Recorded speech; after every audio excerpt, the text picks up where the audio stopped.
50, 27:50, quer dizer, de São Mateus.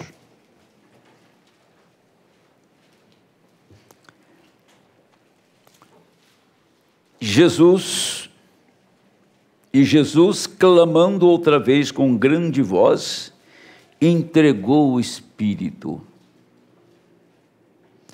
E eis que o véu do templo se rasgou em dois de alto a baixo, e tremeu a terra, e fenderam-se as pedras. Abriram-se os sepulcros, e muitos corpos de santos que dormiam foram ressuscitados. E saindo dos sepulcros, depois da ressurreição dele, entraram na cidade santa e apareceram a muitos. E o centurião e os que com ele guardavam Jesus, vendo o terremoto e as coisas que haviam sucedido, tiveram grande temor e disseram: verdadeiramente, este era o Filho de Deus. Pai, no nome de Jesus Cristo, eles não entenderam quando o véu rasgou, mas era uma mensagem, era um sinal de uma mudança de dispensação. Era um sinal que a lei tinha terminado, que a graça tomaria lugar. Quando o véu rasgou, então estava transmitindo uma mensagem. Não era mais necessário a queima de incenso, o sacrifício de animais, e nem um sacerdote entrar ali para celebrar. Agora, o Senhor vinha, então, cumprir o que ele tinha prometido para Abraão. Ele jurou para Abraão que ele levantaria sua semente, que ele ressuscitaria sua semente. E quando Jesus ressuscitou, toda a semente de Abraão, eleita nele, foram ressuscitadas. O véu rasgou, eles não compreenderam. Era uma mensagem oculta, digamos, subliminar, que eles não estavam compreendendo. Mas ao ver o véu rasgar, nós podemos olhar lá atrás e ver que Israel chegava diante daquele véu e sabia que um passo para lá, eles estavam na presença de Deus, contemplando a glória da Shekinah. Eles nunca entraram ali, a não ser o sumo sacerdote. Agora era tempo, então, daquele que estava atrás do véu, fazer deles o véu, entrar no santuário, que era o homem agora cheio do Espírito Santo. Eles não compreenderam a abertura desta palavra, a revelação desses mistérios. E por isso, eles não podiam chegar a esse ponto, a compreender, porque eles não tinham eleição para aquilo. Meu Deus, mais uma vez, o véu rasgou para esta gente que creu na mensagem de Malaquias 4, para entrar nesta hora no lugar santíssimo e Deus entronizar em nosso coração e desse trono ele proclamar a sua mensagem, ajudando o seu povo a terminar esse longo dia que estamos agora no fim. Agora abençoa e ajuda-nos a compreender sua palavra. Pedimos que a tua presença nos assista nesse lugar. Se o Senhor não estiver aqui, não há motivo para estarmos aqui. Se o Espírito Santo não nos ungir, nada podemos fazer. Mas nós nos entregamos e nos rendemos a Ele, pedimos, ajuda-nos, Senhor, nesta noite. No nome de Jesus Cristo nós oramos. Amém. Podem sentar, amados. Vou tecer um comentário aqui de imediato. A mensagem que este Melquisedeque, o profeta, ele fala bem claro de uma coisa aqui. O assunto é realmente sobre o rasgar do véu, ou véu rasgado, tá? O véu rasgado é para dar acesso. Se aquele véu não rasgasse, e foi sobrenatural, porque o fogo desceu de cima para baixo e abriu aquele véu, então não foi a mão do homem que fez aquilo, foi Deus que rasgou aquele véu. Então vamos parar agora e vamos meditar. Se aconteceu que quando ele morreu, primeiro ele teve 2 gritos. O primeiro ele clamou: Elohim, Elohim, lama sabachthani. Deus meu, por que me desamparaste? O segundo, ele deu um grito na cruz. Quando ele gritou, ele entregou o Espírito. Ele morreu. Naquela hora, o véu rasgou. O Espírito de Deus tinha saído do seu filho, do corpo dele. Foi quando o véu rasgou, para abrir outro caminho, que era o mesmo, mas abrindo o caminho para que eles compreendessem o que significava o Calvário. Deus fez aquilo não pela multidão, a multidão que comeu, a multidão que viu milagres, que dependeu dele para tudo, e não também pela multidão que estava assistindo à sua morte. Deus fez aquilo que ele tinha prometido, que aquilo ia acontecer. Isaías 53 estava em pleno cumprimento. O véu rasgado estava mostrando que a dispensação tinha terminado e que Deus não ficava mais atrás do véu de pele de texugo, mas que ele sairia dali agora para habitar no homem, para vir no homem. Eles não tinham esse entendimento até naquele momento, mas passaram-se 50 dias a partir daquele dia, e eles compreenderam perfeitamente que ele tinha ressuscitado, e o mesmo Espírito que estava em Cristo agora tinha descido sobre 120 ou quase 120. Então ali abriu o entendimento deles, revelou, abriu a palavra. A terceira etapa estava cumprida para eles, porque ele já tinha pregado a almas em prisão, tá? Ele já tinha ressuscitado, agora estava enviando o Espírito dele de volta. Com 40 dias ele subiu diante deles, com 50 ele voltou. Então a mensagem é clara, absolutamente clara.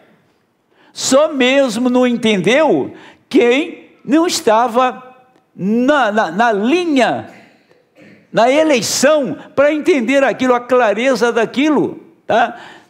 E o que ele fez na primeira vinda, ele repete na segunda. Na primeira vinda foi um véu literal, na primeira vinda foi uma crucificação literal, um homem morreu crucificado. Mas na sua segunda vinda, isso acontece no âmbito espiritual, tá? Quando o véu rasgou para você? Quando a palavra abriu, quando Deus revelou os mistérios, quando você ouviu o rugir de 7 trovões, quando os trovões soaram, foi para abrir o que estava escondido. Por isso que o profeta, ele separa trovões de selo, porque sem o trovão o selo não abria. Quando trovejou, o selo abriu. E quando o selo abriu, você se viu ali nesta mensagem. Talvez não tenha um amplo, um pleno entendimento, mas você viu, Deus revelou, você está sendo sustentado por aquilo que Deus te mostrou. Nós encontramos um homem na Bíblia, um gigante intelectual, que escreveu 14 livros, que o apóstolo São Paulo, que ele tinha uma habilidade na expressão, na oratória, uma coisa fenomenal, a ponto de ele parar uma cidade inteira para ouvir ele. Uma cidade inteira foi ouvir Paulo naqueles dias. E um outro, chamado Pedro, tinha uma dificuldade para falar terrível, Porque Pedro, mais ou menos, assinava o nome dele. Vou ver a carta dele como é diferente. Lê as de Paulo para você ver. Mas Deus operou da mesma maneira em Pedro como ele operou em Paulo. Pedro pregou o evangelho da circuncisão, e Paulo pregou da incircuncisão, tá? Agora, para entender da circuncisão, que é o corte no prepúcio, para a circuncisão no coração, a diferença é quilométrica. Quando um hebreu tinha que ser circuncidado no 8º dia, todo que entrava para a vida, para a comunidade de Israel, tinha que ser circuncidado. Abraão foi circuncidado, Abraão circuncidou Isaac. A circuncisão apontava para a separação. Ele era circuncidado, ele tinha acesso aos cultos, ele tinha acesso à adoração, ele tinha acesso ao lugar santo para adorar, ele podia comer daquele pão que estava ali, que ele era circuncidado. Mas o que não tinha circuncisão, ficava no átrio lá fora e não podia entrar. Isso era aquela marca, aquela coisa dolorosa. Josué, ele tomou aquela geração nova e circuncidou com faca de pedra. Já pensou? Circuncisão com faca de pedra. Josué fez isso. Pedra é revelação. Circuncidar é separar, é receber o Espírito Santo. E Paulo falou, agora a circuncisão não é mais no prepúcio, a circuncisão é no coração. Receber o Espírito Santo te separa, te faz um homem, uma mulher separada, uma igreja separada, uma igreja revelada. Porque não é uma intuição religiosa que vai me colocar no céu, é uma revelação desta hora que me vai pôr lá. Não é um pensamento místico, é uma revelação do seu coração para o coração de Deus, que você, filho, você está seguro, Deus te separou, você não tem nenhum embaraço, você não tem embaraço. Quando nós ficamos entre dois pensamentos, não sei se eu vou, não sei se eu fico, não sei se eu vou, não sei se eu fico, não sei o que eu faço, e exatamente é o campo fértil para Satanás entrar e pôr a semente dele. O que ele fez com Eva? Colocou uma dúvida na mente dela. Quando ele conseguiu pôr dúvida nela a respeito se era verdade ou não era verdade que Deus tinha dito, quando aquilo aconteceu, ele pôs a semente no ventre dela, e nasceu uma besta daquela chamada Caim. Aí está. E de Caim veio tudo que não presta. Tudo que não presta vem dos caimitas, e o mundo está assim deles. Agora você não pensa que eles não foram religiosos, que eles foram, eles tinham suas religiões particulares lá, adoradores de ídolos e tudo mais, mas eles tinham suas religiões. Satanás tem a sua religião, porque Satanás, como que vai garimpar a semente dele? É através de religião, é através de ismos, é através de denominação. Ele vai garimpando a semente dele, ele vai chamando para dentro, ele segura ali, ele prende aquela semente ali, eles não saem dali, eles estão fixados naquilo. Tem religião que, por exemplo, o islamismo, misericórdia, quem convence um islamita, um maometano, deixar de crer em Maomé? Quem tira o 7º dia do adventista? Quem tira o véu da cabeça do povo da cristã do Brasil e vai por aí adentro? Agora, se Satanás não deixa ele escapar de lá, muito maior é Deus, que te deu o Espírito Santo, para você não se desviar, não ter dúvida. Porque conviver com pessoas incrédulas é um problema.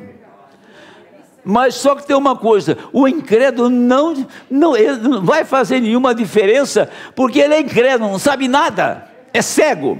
Mas quando você começa a beirar uma pessoa religiosa, metido a conhecer, metido a saber, tome cuidado. alertar, porque ele vai querer entrar na sua vida e ver o que está acontecendo com você, ver por que você vive assim, por que você é assim. Ele vai procurar investigar aquilo.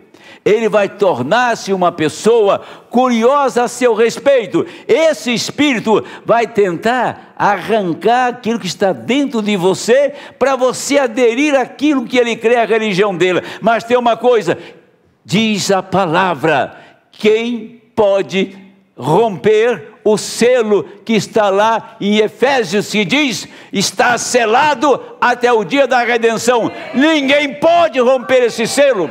Uma vez batizado com o Espírito Santo, acabou, terminou, cessou. Você está seguro para ir embora para casa. Agora, nós estamos falando de véu rasgado. Agora, vamos falar de um véu agora, que não é o véu de pele de texugo, nem de tecido. Diz assim: então quando um homem nasce de novo do céu, ele nasce de novo, ele nasce do céu, não é da terra. Ele se torna um bebê, espírito em Cristo.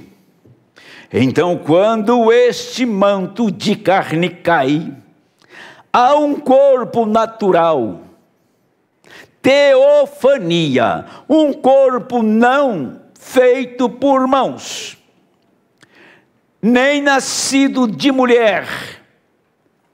Ao que vamos. Então aquele corpo volta e apanha o corpo glorificado. Essa é a razão pela qual Jesus foi ao inferno. Quando ele morreu, pregou as almas que estavam na prisão, se converteu de novo nesta teofania. Que maravilhoso, graças a Deus. Jesus foi e pregou para as almas em prisão. Agora o profeta diz, quando ele sai de lá, ele volta na teofania. Mas lá ele não estava, ele não era um ser místico. Então as pessoas têm uma ideia, Jesus morreu, o Espírito foi para Deus, Deus recolheu o Espírito dele, a alma dele foi pregar para as almas encarceradas e o corpo na sepultura. Que esse Melquisedeque 78 está dizendo que ele não foi lá numa teofania, ele foi lá um homem. Um homem. Porque se ele fosse numa teofania, aqueles demônios conhecem teofania. Eles estavam lá, Aqueles demônios conhecem teofania. Eles faziam parte. A terça parte dos anjos caíram. Então ele sabia. Ele foi como um homem. Olha, Noé falou a meu respeito. Moisés falou. Samuel. Todos os profetas falaram de mim. Agora vocês estão aqui nessa terra de perdido, e porque vocês não creram que Deus se encarnaria, que Deus se tornaria um homem, porque o diabo se fez homem através de uma trapaça. E você acha que não é trapaceiro até hoje, não?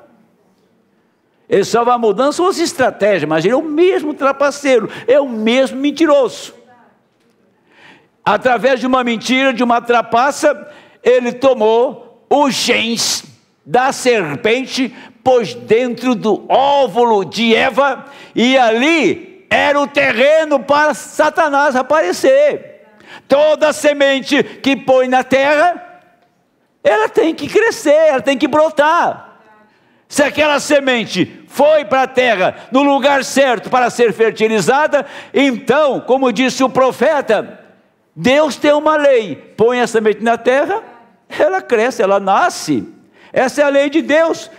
Então, era Satanás, no ventre de uma igreja que sai de Adão, o primeiro Adão, o homem que Deus trouxe a sua imagem e semelhança, o homem que foi tirado do pó da terra, e Deus foi naquele homem e tira uma mulher exatamente como ele. A diferença era do masculino para o feminino, era isso. E Satanás se aproxima desta mulher. Ele não aproximou de Adão, mas da mulher de Adão ele aproximou. E ele pregou, ele falou, porque ela não comia daquele fruto. Deus proibiu, porque Deus tinha ali um truque. Olha, Ele não deixou vocês comer, para vocês não ser como Ele. Esse é o problema dele. O bicho é astuto. A mentira dele cola para chuchu, para quem não é revelado. Olha aqui, presta atenção nisso, hein? Ele deixou isso aqui, proibiu isso, para vocês não ser como ele. Ele criou uma divergência entre Eva e Deus. Dependendo da maneira que você interpreta a mensagem, você cria uma divergência com a própria Bíblia, cria uma divergência com a própria mensagem. Por falta de deixar o Espírito falar da maneira que ele fala, e o Espírito fala de uma maneira clara e simples. Ah, tá. Então, se o caso é esse, então se eu vou ser como ele, então eu vou comer do fruto. Ali se foi. Ali foi a queda. Ali foi a destruição. Ali foi a causa de cabelo branco, de pele enrugada, de sepultura, de cemitério, de assassinato, de tudo que está no calendário da desgraça. Foi o primeiro ato, foi quando Eva deitou com a serpente. Começou lá a coisa. Agora Caim foi o primeiro. Esaú também foi o primeiro, tá? Mas não significava que eles tinham primogenitura. O segundo foi Abel. O segundo foi Jacó. Percebe que Satanás, ele chega primeiro. Antes de Deus trazer filhos pela palavra, Satanás trouxe de uma maneira pervertida. Ele foi primeiro. Ele chegou primeiro. E agora o que ele faz? De uma maneira fraudulenta, ele agora tem o primeiro lugar. Por isso que quando Boaz foi receber Ruth, ele não podia casar com Ruth, a menos que ele desse o lugar para o primeiro. Por isso que o livro de Ruth diz assim, é bem claro, né? Vem cá, fulano, você tem direito de redenção, redime ela. E o fulano, que não identifica o personagem, chama de fulano, fala assim, não vou fazer isso não, isso vai danificar a minha herança, não vou fazer isso. Ah, se você não pode, então tá bom. Ele tirou o sapato do pé, diante dos anciãos de Israel, que significava para redimir, tirou o sapato do pé, ficou descalço e disse, hoje, diante desses anciãos, diante deste povo aqui, eu quero dizer, quero testemunhar, que eu vou redimir tudo que Noemi perdeu. O que Noemi perdeu, ali estava Ruth. Se ele redimiu tudo que Noemi tinha perdido, Ruth era parte de Noemi, agora ele tinha direito de casar com Noemi. Redimir tudo que aquela mulher tinha perdido. Assim fez Boaz, assim fez Cristo, da mesma maneira. Satanás foi primeiro, ele tinha direito. É isso que diz a Escritura, é isso que diz a mensagem, o parente redentor. Mas ele não tinha fundos, ele não tinha capital para levantar esta mulher. Veio então, que tinha sangue nas veias, não sangue que veio pelo um ato de perversão, de mentira, mas um sangue criativo, o sangue de Deus, o sangue palavra. Diz: se você não fez, eu vou dar minha vida e vou ter ela pela segunda vez, porque ela já era minha, ela saiu da minha mão, eu trago ela pela segunda vez. Então o Senhor nos tem duas vezes, a primeira no estado original e depois no estado caído. Então Ele nos trouxe duas vezes para Ele, uma vez antes da queda e essa última depois da queda. Mas estou falando que Satanás também criou um sangue, tinha um sangue nas veias de Caim, tá? E Satanás tinha sangue nas veias de Judas Iscariotes. Os dois foram crucificados no mesmo dia, Judas numa árvore e Cristo lá na cruz. Enquanto Cristo morria aqui, Judas se enforcava lá. Quando o Senhor chegou na região dos perdidos, lá estava Judas. Para ver, o Senhor chega lá, você andou comigo, você viu tudo o que eu fiz, e você está aqui. Ele andou, ele dormiu, ele foi até tesoureiro do Senhor, ele era o chefe do grupo, e era Satanás. E o Senhor sabia quem estava andando com ele. Mas quando o véu rasga de um lado aqui, Satanás cai no inferno. Satanás, os demônios estão lá em tormento e tem um véu rasgado do lado de cá. Quando Deus rasgou o véu de todo o sistema do homem, de todo o sistema religioso, para abrir a palavra através do seu profeta, todos os demônios, não tem um aqui que o demônio não sediou, que o demônio não colocou intuição para fazer coisa errada, e que fizeram coisas erradas. Você não fez coisa errada porque Deus mandou. A mulher do poço não tinha 6 maridos, porque Deus mandou. Satanás tomou aquela peça de carne e massacrou, pisou, sapateou em cima dela, tripudiou em cima dela.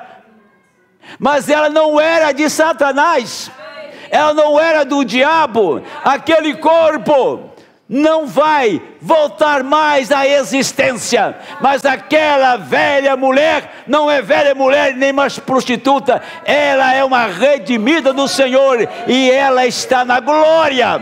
Você que está aqui nesta noite, você sabe disso que eu estou pregando, é uma mensagem de Santa Ceia, mas estou lhe dizendo que isso aqui vai ficar por aqui mesmo, mas aquele que está lá na glória, ninguém pode pôr a mão nele, ele pertence ao Senhor.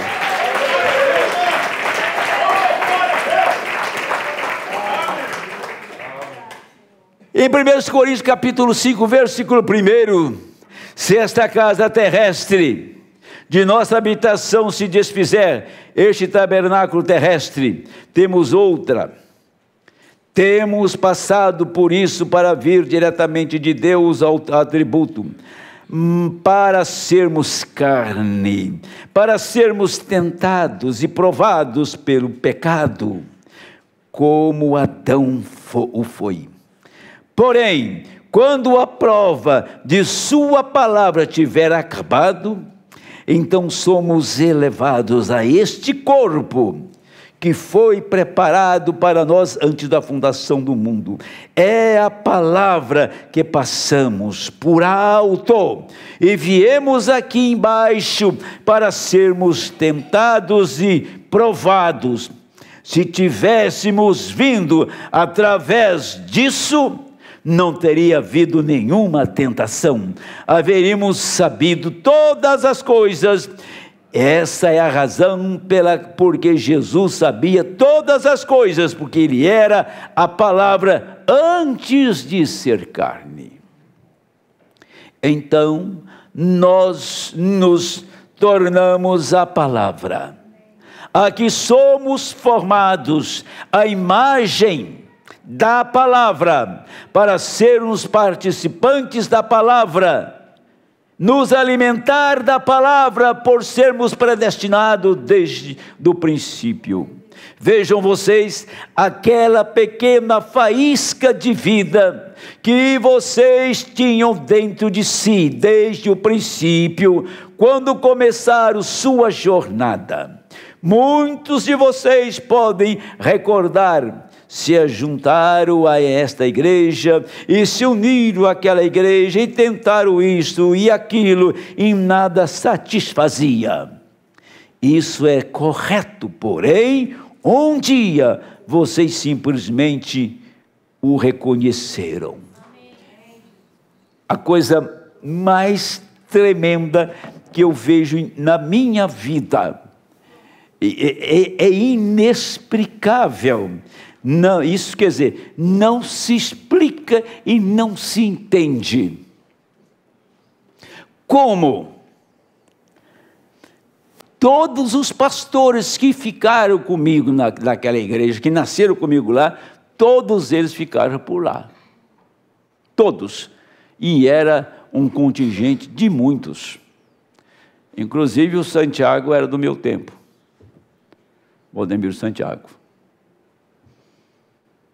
E tantos outros famosos aí hoje. E Deus me tira do meio deles. Eu não tinha pretensão de riqueza, senão ficava lá. Eu não tinha pretensão de fama, senão ficava lá. Eu não pensei nisso, eu só pensei que tinha que sair de lá. E quando eu estava desprendendo de lá, Deus já tinha na outra ponta, trabalhando, para enviar esta mensagem. Então não foi uma coisa assim, calculada, uma coisa que foi programada, estava dentro daquele esquema feito direitinho assim, escrito, vou aqui, vou ali, vou lá. Foi acontecendo no dia a dia, até chegar, conhecer o batismo, conhecer Malaquias 4, eu estava satisfeito com Malaquias 4, e batizado em nome de Jesus Cristo, e fazia um alarde por aí, preguei nessa nação toda. Mas um dia Deus disse, vem cá, eu te tirei de lá, te pus aqui, mas agora vou dar um passo a mais. Malaquias 4 é o sétimo anjo, e o sétimo anjo é aquele que abre a palavra. Ninguém pode ver a palavra se o sétimo anjo não abrir a palavra. Então Deus envia um profeta, envia o sétimo anjo revelador, manifestou a pessoa de Jesus Cristo, e o que ele fez conosco? Mostrar a você que a palavra novamente não está encarnada num homem, mas está encarnada num povo, e que a palavra está se repetindo agora. Estamos à beira de uma ressurreição. Se estamos à beira de uma ressurreição, então estamos pregando a almas que estão em prisão. É que o profeta disse que a abertura da palavra e abertura dos selos, então seria o tempo da palavra falada, abertura da palavra, a revelação desses mistérios. Quando isso estivesse acontecendo, então era o tempo de estar pregando almas em prisão. O que me chama a atenção, e para mim não é preocupante, mas nos faz pensar. Porque eu não estou pregando para o mundo. Se eu fosse um pregador famoso, essa hora tinha 5, 10 mil pessoas no meu canal para me ver, como eu vejo por aí. Então, esses ministros não estão pregando para o mundo eclesiástico. Está pregando para o povo que Deus o designou, que Deus o chamou para fazer. Agora, aonde estão esses espíritos em prisão? Onde estão esses demônios? Eles vieram ao longo do tempo e enganou os pentecostais. Por isso que eles chegaram nessa falácia que eles estão hoje. Agora, se não tem mais pentecostais para ser enganado, e o profeta foi tirado do meio deles, então esses demônios estão atuando. E demônio atua através de pessoas. Sabe que é a prisão de um demônio? É ficar sem corpo. Não tem cadeia para ele. Mas um demônio sem corpo, ele está numa prisão. A liberdade de um espírito é tomar um corpo. Tomou um corpo, ele descansa. Se ele sai do corpo, ele fica em prisão. Por isso que aqueles demônios não queriam sair do homem, o gadareno, e foi lá para os porcos se precipitaram no mar e afogaram, e de qualquer maneira ficaram. E disseram para o Senhor: vieste nos atormentar antes do tempo?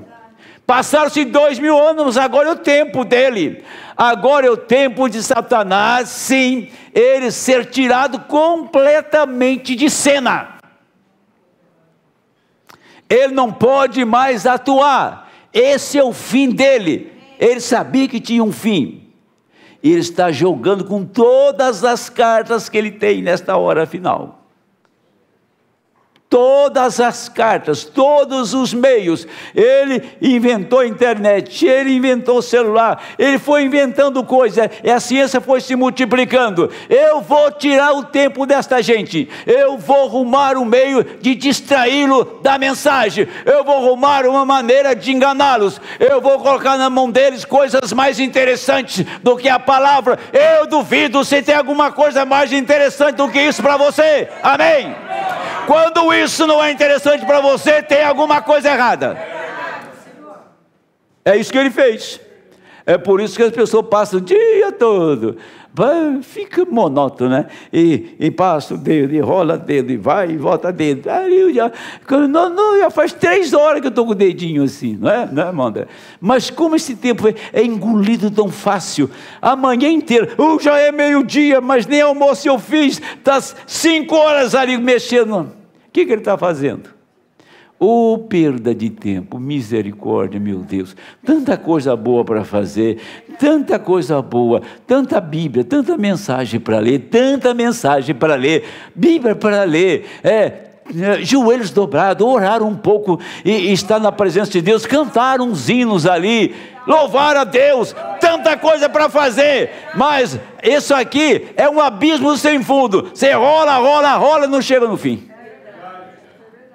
Que coisa, não dá para perceber, não dá para despertar que isso é o diabo tirando a sua comunhão com Deus, afastando você de Deus, atraindo você com isso. Ele tinha que pôr algo interessante na mão dessa gente, para enganar essa gente, mas está escrito que um eleito não pode ser enganado.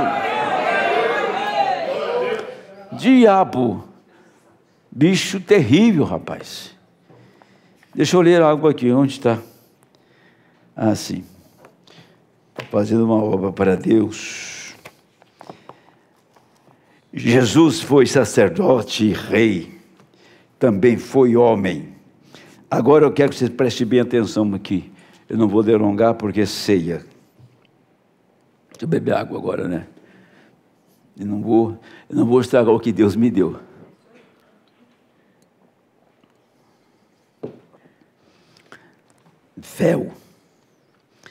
Véu, isso aqui é o véu.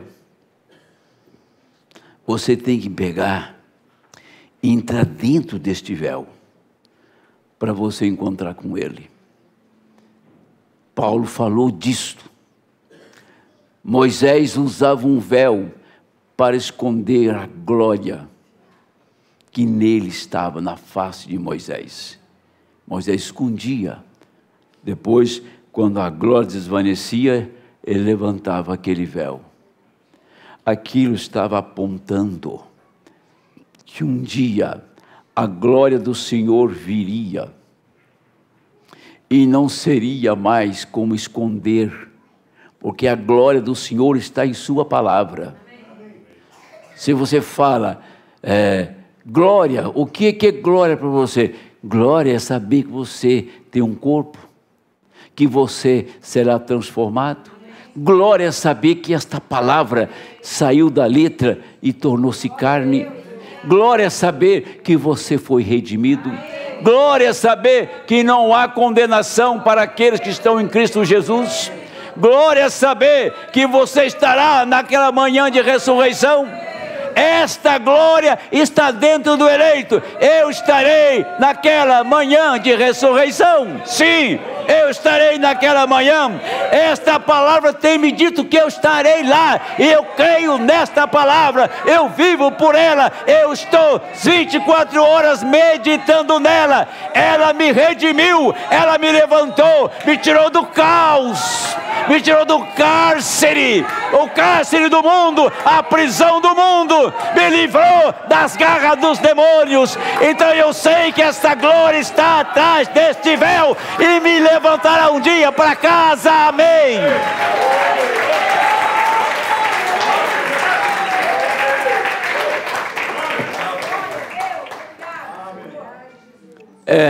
O ímpio está pagando para ver. Para ver e chorar sentado, né? Para ver, chorar sentado, pôr a mão na cabeça e berrar, porque quando a noiva sair daqui da terra, a coisa vai ficar muito difícil. E tanta gente que esteve na presença de Deus, tanta gente que ouviu a palavra e não deu crédito, estão indo para o abismo, para a destruição. Quando eu falei que a mensagem é um aferidor de espírito, o que você acha desta mensagem? O que ela está fazendo por você? Como você a tem recebido? O que ela está fazendo? O que ela tem provocado em sua vida, em nossa vida? O que é que ela provoca? Ela me provoca temor, respeito, amor, dedicação. É o que ela provoca. Segurança, acima de tudo, segurança. Tem lugar mais seguro? Deus levantou um calvário no deserto. Olha que coisa. O véu é rasgado lá e o judeu foi lá e não entendeu nada. E continua no velho ritual, numa dispensação que já tinha terminado. Não, dali mais nada, resolveu mais nada. Agora percebe uma coisa, lá no deserto Deus levanta um calvário. A rocha era Cristo. E a rocha ferida eram as feridas de Cristo no Calvário. Quem era o profeta? Moisés. O que Moisés era? Deus. E Moisés foi lá, fale a rocha, Moisés. E o povo estava atormentando Moisés, e Moisés não aguentava mais a pressão daquele povo. E Moisés, olha seus rebeldes, veja o que eu posso fazer. Meteu o cajado na rocha. E Moisés teve um espanto, né? Quando ele tocou o cajado, abriu uma fenda na rocha, sei lá o tamanho daquilo. Um toque do cajado, abre uma fenda de tal tamanho, e quando ele levanta um filete de água lá, que inundava o deserto, tirando água da rocha. A palavra saindo de Cristo, através de Paulo, a palavra saindo de Cristo, através do irmão Branham, daquela rocha das eras, que foi ferida no Calvário.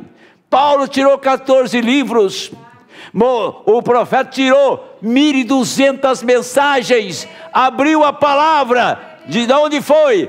Quando o véu foi rasgado, então ele estava consumado, e quando a rocha estava ferida, a água saiu para matar a sede do povo, eles beberam da rocha e morreram.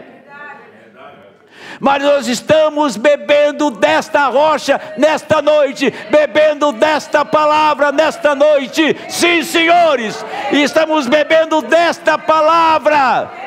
A rocha foi ferida e o profeta tomou a água da rocha para abrir esses mistérios e trazer Jesus Cristo revelado em cada ser humano que é predestinado para esse dia, para esse tempo, para esta hora, que recebeu esta mensagem. Você não recebeu na sua casa uma religião, recebeu uma mensagem que desceu do céu, lá no Rio Ohio.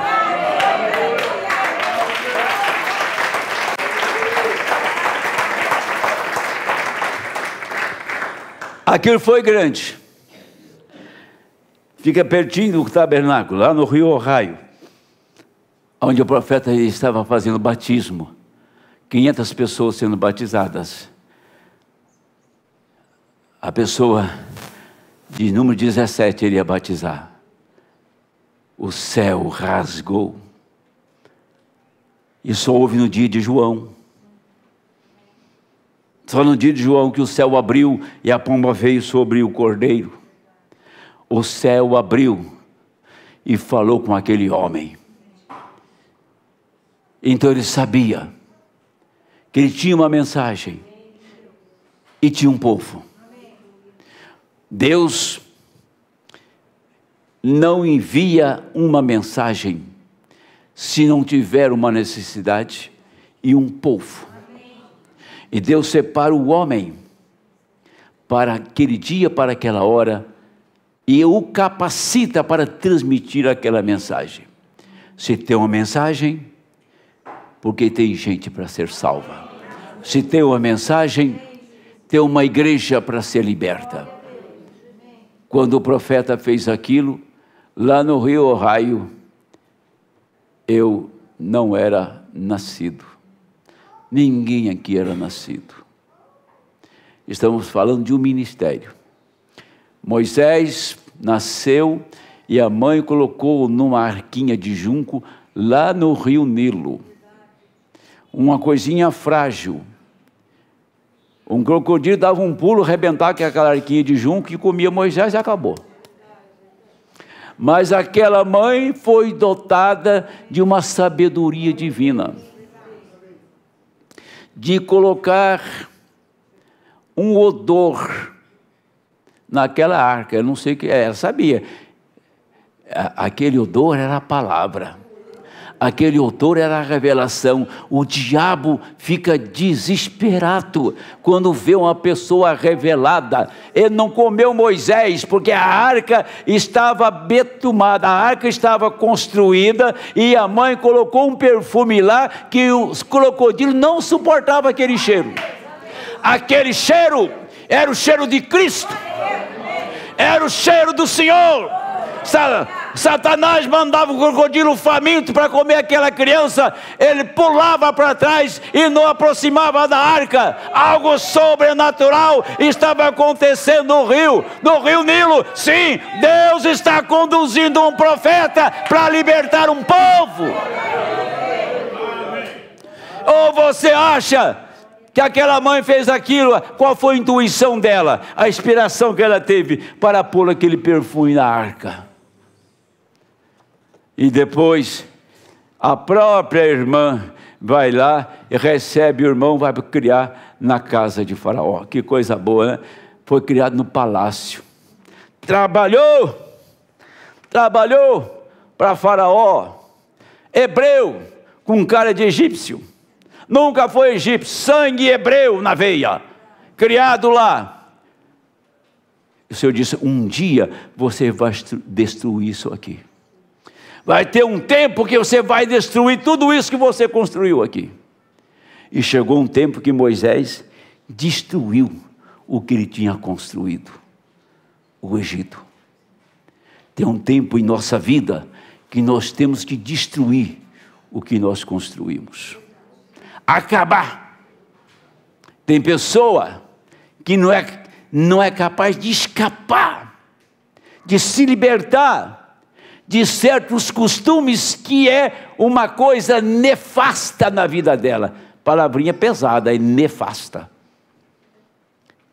Mas ela nunca se liberta daquilo. Aquilo é um peso.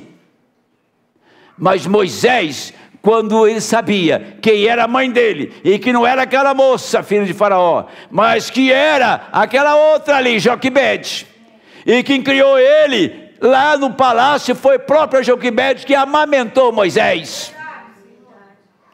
Deus fez isso, colocou Martinho Lutero lá dentro do convento para acabar com Roma, lá na cidade ou no país da Alemanha. Deus pega a arma do inimigo e mata o inimigo. É isso que ele faz. Fez com Moisés, fez com Lutero e com quantos outros ele fez. Aquele que te alimenta, aquele que dá crescimento para você, vai até um certo ponto. Aí Deus fala, para, agora você vai acabar com isso. Quem te alimentou? A Assembleia de Deus te alimentou, irmão Hamilton. Tá? A irmã Clésia, Assembleia de Deus. E não sei quantos mais aqui. Eles puxaram você para dentro, te deu um pouquinho de água lá, sabe? Uma água meia choca. Uma água meio salobra, mas deu, e você? Mas um dia você levantou e acabou com aquilo. Tem Assembleia de Deus aí? Tem Batista aí? Tem catolicismo aí? Que tipo de ismo aí? Nem mais um ismo, acabou.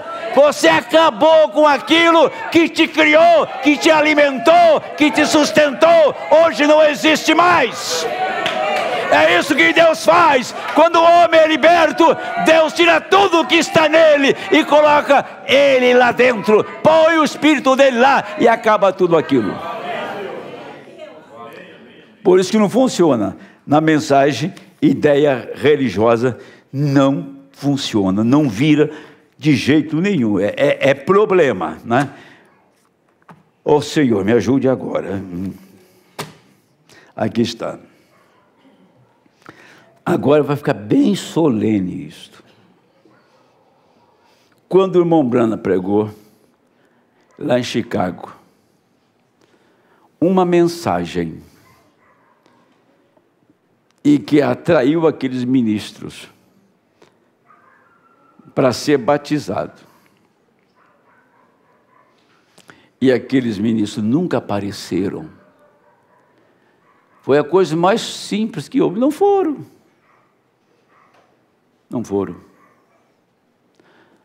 O que acontece, que quando aquilo aconteceu, o irmão Branham disse, esta foi a última chance para a América.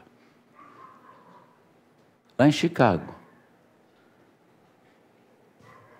300 ministros iam se batizar. A coisa mais simples que tem, né? Não foram, mas que teve um peso muito grande. As pessoas fazem as coisas, falam, e depois vem um peso, e sem saber que quem provocou aquilo foi eles.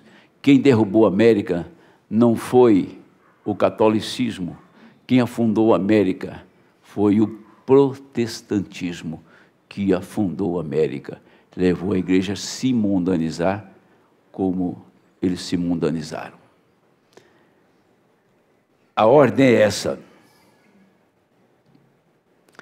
Então, eu não estou com a mensagem aqui, mas eu posso, se você quiser, qualquer hora eu posso pegar, está nas eras da igreja. O profeta disse que Janes e Jambres estavam atuando no dia dele. Ele falou, nas eras da igreja, se tiver um irmão esperto, ele pega para mim. Janes e Jambres, os homens de negócio do Evangelho completo. Pode puxar aí, no busca você vai encontrar.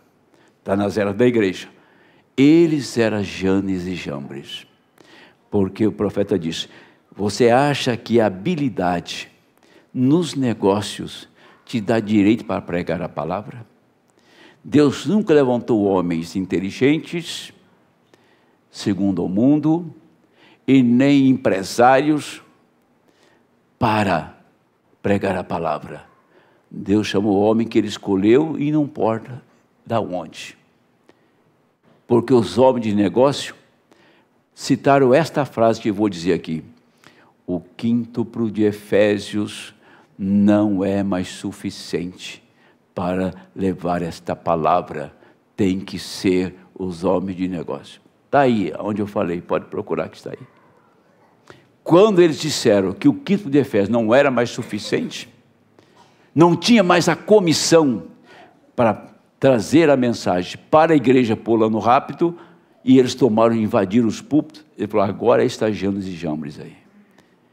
Porque eles tinham aprendido com o irmão Branham na cura divina, eles tinham aprendido com o irmão Branham como operar, então eles foram uma cópia do irmão Branham, foram personificadores, foi como Janes e Jambres, os magos de Faraó nos dias de Moisés. Por que eles não fizeram a vara deles tornar serpente antes de Moisés? Tinha que Moisés fazer primeiro. Agora aquela vara de Moisés, para ele tomar aquela vara, Deus limpou Moisés. Porque diz, Moisés era a mão direita de Cristo. Põe a mão direita no coração, leprosa, põe, tira, está limpa. Agora você pode manejar essa vara, antes não, porque agora sua mão está limpa. Aí Moisés podia pegar aquela vara, chamar todas as pragas que ele quisesse, ele podia pegar aquela vara e atormentar o Egito, porque ele estava limpo para aquele ofício. Isso foi no Monte Sinai. Estes sacerdotes, totalmente fora de linha, e o profeta está pregando para essa gente, hein? A unção, tudo bem, nada errado com a unção, isso é o grande perigo. A mesma coisa com vocês pentecostais, mas observe, em que canal vocês estão se movendo agora? Falando com os pentecostais, a unção, tudo bem, está certo. Mas qual o canal que vocês estão operando? O que o profeta quis saber era o canal que eles estavam operando. O dia mudou, desde o Pentecoste. Alguma outra coisa para nós. Se não houvesse profeta na terra, talvez Davi estivesse certo. Isso mesmo. Mas ali se encontrava Natã, vindicado, ordenado, testificado por Deus, que era profeta. Aqui, o irmão Branham disse que naquele dia, quem representava Deus era Samuel. E quem era o profeta era Natã. Então tinha Deus na terra e tinha um profeta. Entenderam? Nós temos Deus em nosso meio e um profeta. Qual o canal que você está operando? Talvez você não entenda esta língua, né? Mas se você tem o Espírito Santo, você vai entender essa língua. Que canal você está operando? Os homens de negócio não tinham o que fazer atrás do púlpito. E se meteram lá. Eles entraram lá, e no Brasil isso chama capítulo. Eles estão no Brasil, desde aquele tempo. Lógico que é muito diferente daquilo. Mas o que eles fizeram? Me mostre a obra dos homens do Evangelho completo, que eram os grandes empresários americanos, que promoviam e sustentavam as reuniões do irmão Branham. As obras que eles fizeram. Visite as igrejas pentecostais e você vai ver as obras que eles fizeram. Por quê? Por que eles mataram o povo? O povo está morto. Não existe mais Pentecostes, isso é conversa. Por que o povo morreu? Porque quando Uzá morreu, estava cumprindo um tipo. Pare para pensar. Eu falei que ficaria solene agora. Uzá, ele era sacerdote da tribo de Levi, mas a função dele não era aquela. Ele estava fora da sua função. E quando o boi tropeçou e a arca pendeu e ia cair, ele foi defender a palavra. Ele foi defender uma coisa certa. Estava defendendo a palavra e morreu. Porque Deus não aceita.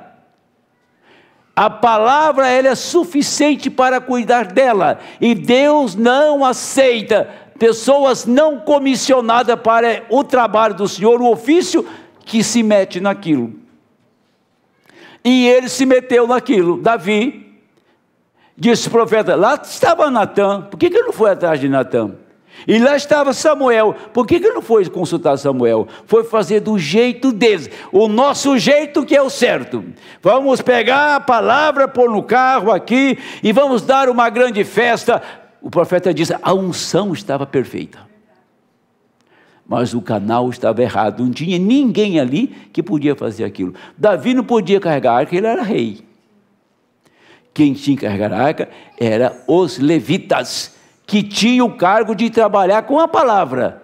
Tinha levita para tudo, para desarmar a tenda, carregar as estacas da tenda, a lona da tenda e tudo que tinha ali. Mas tinha uma classe de levita que cantava, outro tocava, outro carregava a arca. Qual que é a sua comissão? Carregar a estaca da tenda? A lona? Tocar? Cantar? Para que Deus te chamou? Se você canta na igreja para matar tempo, por hobby, cuidado. Cantar na igreja é um ofício. Tocar na igreja é um ofício. Não como nos dias dos levitas, mas é uma responsabilidade de sacerdócio, do sacerdócio da igreja. Então, se você sai fora do seu canal, a morte vai te perseguir. E a morte não é mais matar um Uzá, porque Uzá representava um povo fora do canal. E os homens de negócio estavam fora do canal e matou essa igreja que está aí. Está mortinha. Nunca mais Deus vai visitá-los. Mas tem que haver uma morte. Tem que haver algo drástico. Tem que haver algo impactante para alguém acordar. Por que você acordou? Quem te despertou? Você olhou ao seu redor, estava tudo em bagaço, era cinza. Olhou ao seu redor, nada se salvava mais.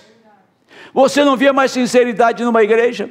Você via as mulheres mal vestidas. As pessoas abrem igreja como se abre boteco para ganhar dinheiro. Tudo em função de render para si, de se projetar, ter a sua imagem em evidência, ter dinheiro no caixa e ter uma vida tranquila. Essa é a ideia.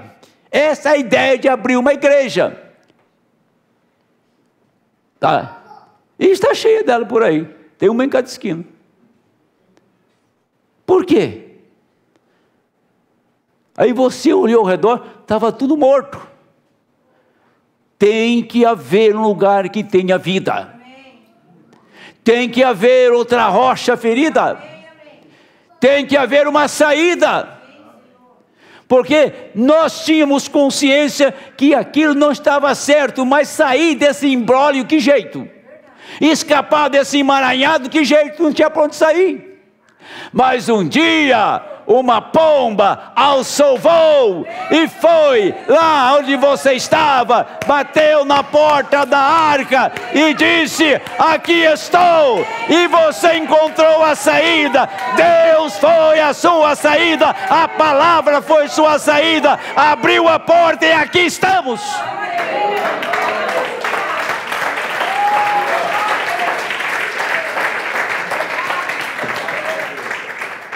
Morte é morte, vida é vida. Eu não estou abraçando a morte, não. A morte é uma página virada. Agora, vamos lá. Ixi, eu queria pregar hoje, até virar aquele relógio para o avesso. Observe, a arca na Bíblia sempre é um tipo da palavra para nós, porque era a palavra de Deus na arca. A arca que trouxeram, veja, como fizeram, ela não foi colocada em sua posição original, ordenada por Deus.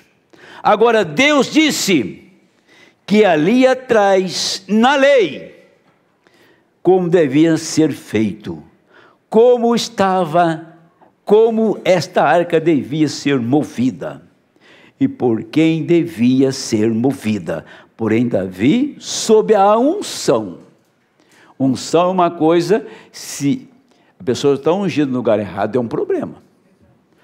É um problema a pessoa ungida no lugar errado. Pode estar ungido, mas não ser a pessoa para aquilo. Meus irmãos, não fale entender isso. A minha e minhas irmãs, vocês querem ser mulheres pregadoras? E coisas tais, não fale entender isto.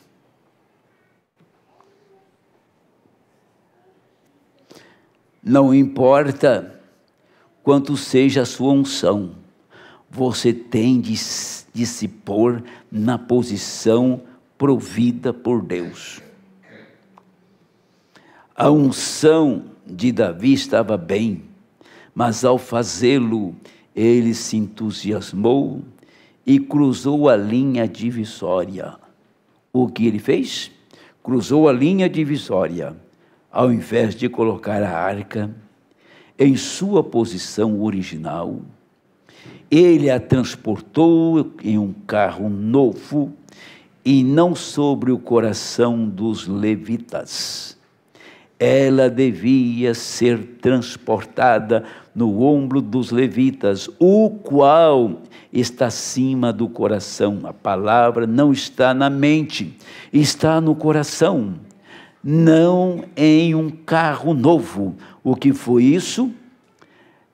Representava algo novo. Davi fez ali e falou de toda. Quando ele fez isso, ele falou de toda a denominação que algum dia haveria. Quando Davi fez aquilo, ele estava cumprindo um tipo que toda denominação viria a fazer. Eu quero mostrar um tipo para vocês aqui, porque cumprir um tipo na Bíblia é um episódio e Deus muda. Saul cumpriu um tipo na Bíblia. Que tipo ele cumpriu? Quando ele matou o sacerdote de Nob, perseguiu Davi, ele estava fazendo o papel do anticristo, antipalavra. Como é que ele matou 82 sacerdotes? Tá? E como é que ele persegue Davi implacavelmente? Ele estava cumprindo um tipo. O que Saul fez? Nunca se preocupou com a arca. A arca ficou 20 anos fora do seu lugar, porque ele nunca se interessou pela arca. E Davi, perseguido por ele, foi esconder na caverna de Adulão, e tinha muita fome, os homens com fome. Davi sai e vai procurar pão para comer. Entrou em Nob e perguntou: tem pão aí? O sacerdote disse: tem, mas é pão sagrado. É comer e morrer quem não é sacerdote. Veja o que é agora colocar a coisa no lugar certo, a revelação no lugar certo. E Davi pegou o pão, comeu. Pegou o pão e partiu para os seus também que estavam com ele, comeram. Ninguém morreu. Porque Davi representava no tipo o sacerdócio de Cristo, o rei que é Cristo, tá? Então estava cumprindo o papel de sacerdote. Tomou o pão e comeu e deu para os seus. Aí Davi foi sair. Como é o nome do sacerdote lá mesmo, de nome? É o... Sempre é o nome desse homem, agora esqueci. O sacerdote disse: você vai sair sem uma arma? Aqui atrás do véu, aquela mesma arma que você matou Golias está enrolada ali, ó. Está envolto um éfode. A palavra espada. O éfode era a ordenação. Um sacerdote não podia ministrar sem um éfode. E a arca e a espada estavam envolta. Um éfode. Quer dizer, a espada na mão do sacerdote. E o sacerdote tinha comido o pão que era Davi. Davi foi lá, pegou a arca e saiu com ela para a guerra. A arca, a espada que ele matou o próprio inimigo. Como a coisa girou, ele pegou aquela espada que ele usou há muito tempo atrás, agora ele pega ela de novo e estava envolvida num éfode, porque ele estava num santuário onde tinha sacerdotes, que Nob era uma cidade de sacerdotes. E Davi chega logo em seguida, assim, então aqui vou passar todos eles ao fio da espada. Matou todos os sacerdotes daquela cidade. Elimeleque. Me quer? Aquimeleque. Aimeleque. Isso. Aimeleque era o sacerdote. Aí ele chegou, matou todo mundo. Aí, agora, espere uma coisa. Ele estava cumprindo um tipo do anticristo. Depois ele vai na montanha e morre. Mas antes de ele morrer, ele encontrou o profeta Samuel. Samuel disse: amanhã você vai estar amanhã você vai estar com quem? Com sacerdote, com Samuel. Amanhã você vai estar com Samuel. Ele foi consultar a feiticeira, perguntou: está subindo um homem entre os deuses, como que ele é? Ele é magro, tem uma capa sobre os ombros. Diz: esse é Samuel. Samuel chegou ali e disse: amanhã você vai morrer na montanha de Gilboa, e amanhã nesta hora você vai estar comigo. Ele foi à guerra e morreu. E o profeta Samuel disse que estaria com ele. Samuel não estava no inferno. Foi salvo. Estava salvo o homem. Estava cumprindo um tipo. Os homens de negócio estavam cumprindo um tipo. Entendeu? Cumprindo um tipo. Levar a igreja nesse estado. Para Deus, quando a igreja caiu nessa situação, Ele enviou um profeta. E o profeta veio e repreendeu aquela igreja o colocou para fora, e o Mombrana ficou sem patrocínio e sem ninguém no final da jornada, porque a sua mensagem tinha terminado. A mensagem sai da mão de um homem e passa na mão de um povo. A mensagem deixa um homem ungido e toma um povo ungido. A mesma mensagem que fez proezas nos dias do irmão Brana, ela está na minha e na sua mão. E Deus vai operar da mesma maneira conforme nós comportamos e agimos com ela. Amém? Deixa eu terminar aqui agora. Eu tenho uma leitura aqui para fazer, não sei se vai dar tempo. É no livro do Êxodo. Ele disse: ela nos ombros de seus ministros eram os levitas, colocavam-na sobre o ombro esquerdo e carregavam aquela arca, assim, porque estava sobre o coração. Eles tinham o fardo da palavra sobre o coração. Agora vocês têm o fardo de sua denominação sobre o coração, o fardo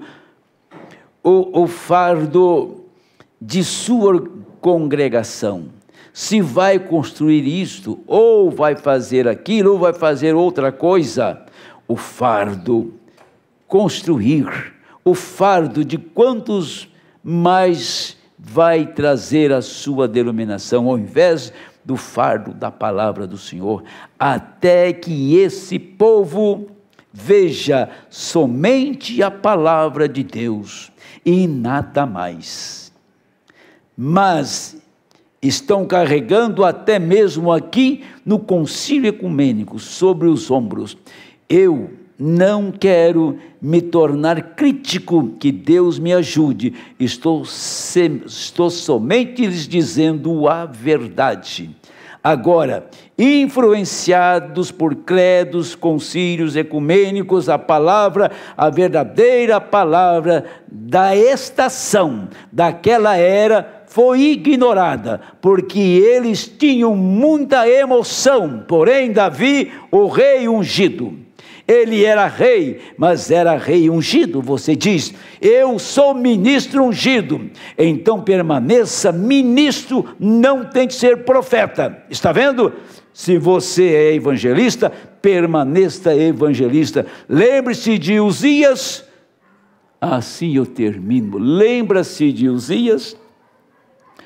Uzias, o rei, maravilhoso rei. E Deus disse assim, olha, eu vou deixar Uzias leproso para esse homem tirar o olho dele.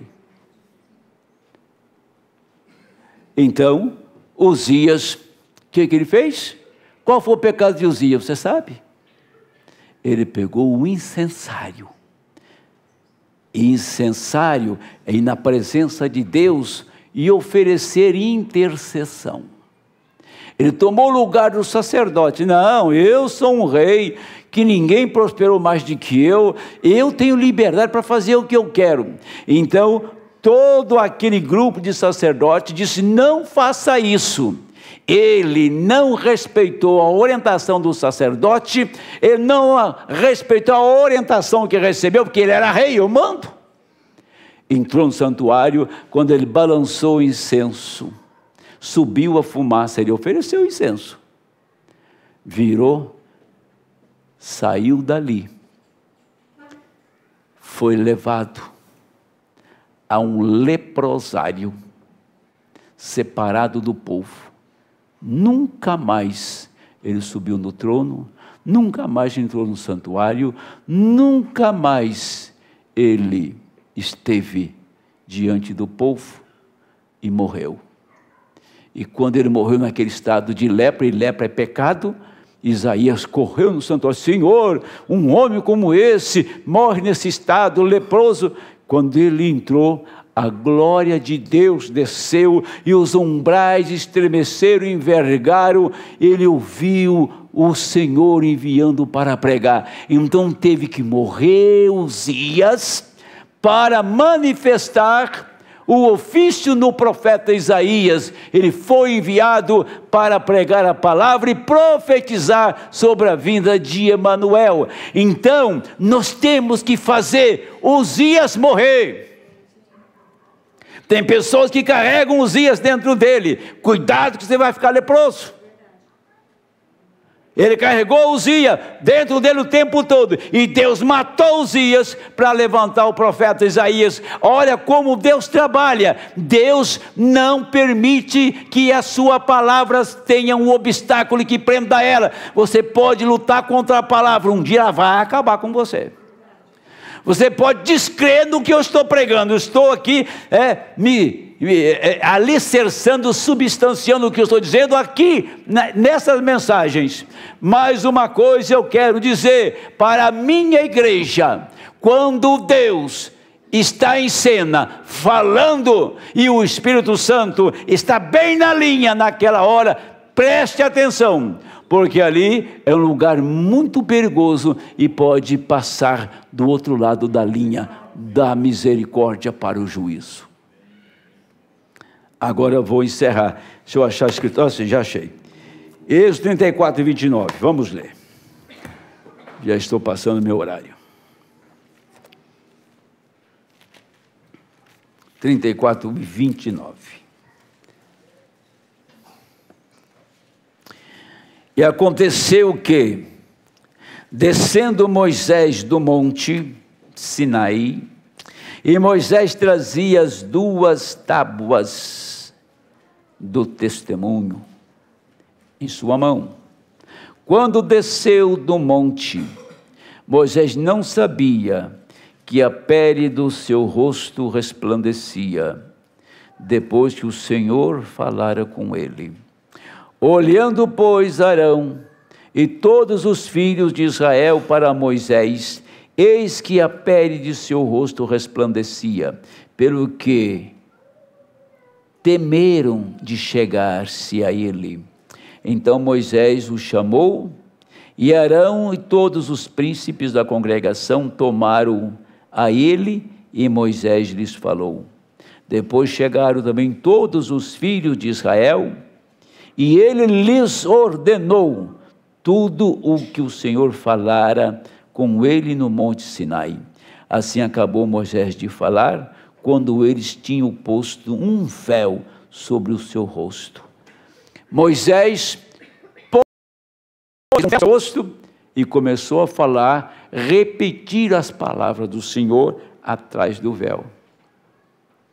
Se você entrar dentro do tipo, Jesus foi um véu, que a palavra saiu, de Moisés, quando ele estava no estado de glória, a pele do seu rosto resplandecia, e o povo não podia olhar para Moisés, eles tinham temor de olhar para o rosto de Moisés. Ele pôs um véu e transmitiu toda a palavra. Quando terminou toda a palavra que o Senhor falara, a glória desvaneceu.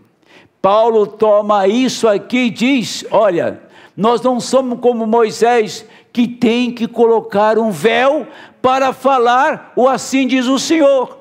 Nós estamos falando descoberto, sem aquele véu dos dias de Moisés, porque o Senhor, Ele tomou este corpo, tomou esta carcaça, que é de pele, não é pele de texugo, e não é mais tecido de linho, pele humana.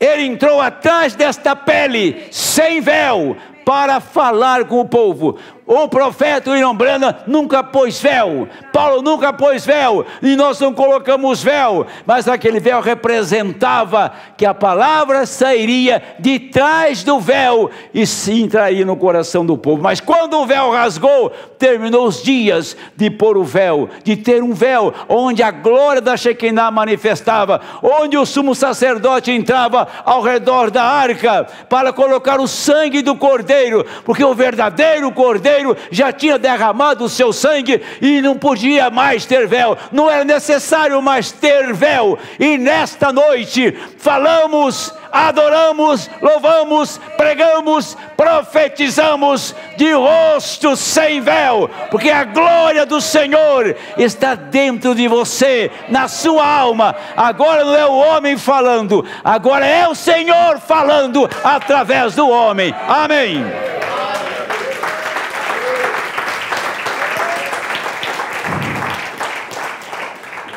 Vamos ficar em pé.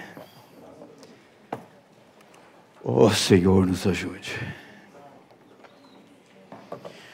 Estamos atrás de um véu que foi rasgado. Estamos atrás da palavra do Senhor. Ó Deus de misericórdia. Aqui está uma igreja. Igreja, ela significa os chamados para fora. Igreja significa aqueles que foram separados para fazer um serviço, uma obra para o Senhor. Ó Deus, eu curvo a minha fronte. Eu estive uma noite, Pai, e o Senhor sabe que o desespero estava dentro de mim, e lembrei da oração do irmão Branham agora, me tosquia, Senhor.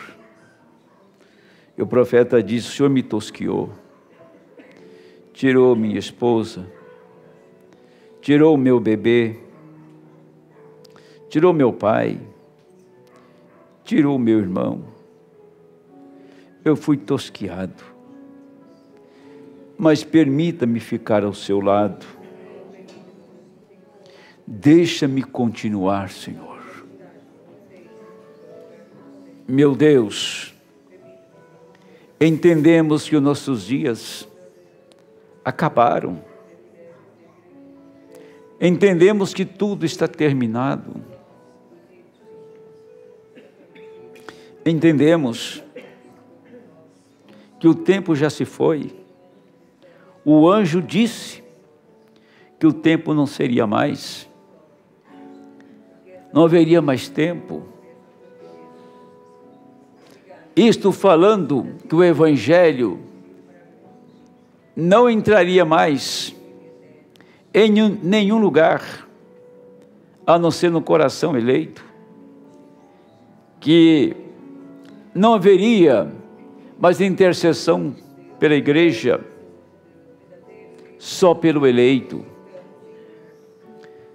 Foi o que o Senhor disse. Foi quando